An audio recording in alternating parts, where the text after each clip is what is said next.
হাজার হাজার বছর আগের কথা। এই পৃথিবী তখন ছিল জন্মানবহীন এক রহস্যপুরী। আকাশচুম্বী বিশালাকার গাছপালা আর অদ্ভুত সব লতাপাতায় ঘেরা ছিল নিঝুম অরণ্য। মেঘের আড়ালে লুকানো ছিল অচেনা সব গ্রহনক্ষত্র।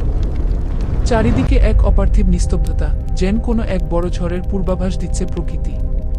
মানুষের আসার অনেক আগে এই পৃথিবীর অধিপতি ছিল আগুনের তৈরি এক জাতি, জিন। তারা ছিল প্রচণ্ড শক্তিশালী এবং চঞ্চল। কিন্তু ধীরে ধীরে তাদের মধ্যে শুরু হলো সীমাহীন অহংকার আর সংঘাত। পাহাড়ের খাঁজে খাঁজে ধোঁয়াহীন আগুনের অবয়বরা মেতে উঠল এক রক্তক্ষয়ী যুদ্ধে। তাদের চিৎকারে আর লঙ্কাকাণ্ডে কেঁপে উঠল ধরিত্রী, আকাশ হয়ে উঠল রক্তবর্ণ। চারদিকে শুধু ধ্বংস আর হাহাকার। যখন পৃথিবীর এই বিশৃঙ্খলা চরমে পৌঁছাল, তখন আকাশ চিরে নেমে এল এক স্বর্গীয় জ্যোতি। পৃথিবীতে আবার ফিরে এল প্রশান্তি। নদনদীতে বইতে শুরু করল স্বচ্ছ জলধারা, আর প্রকৃতি নিজেকে সাজিয়ে তুলল এক নতুন অতিথির অপেক্ষা।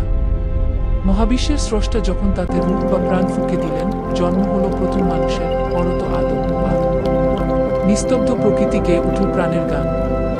শুরু হলো এক নতুন সভ্যতা, নতুন এক ইতিহাসের গল্প।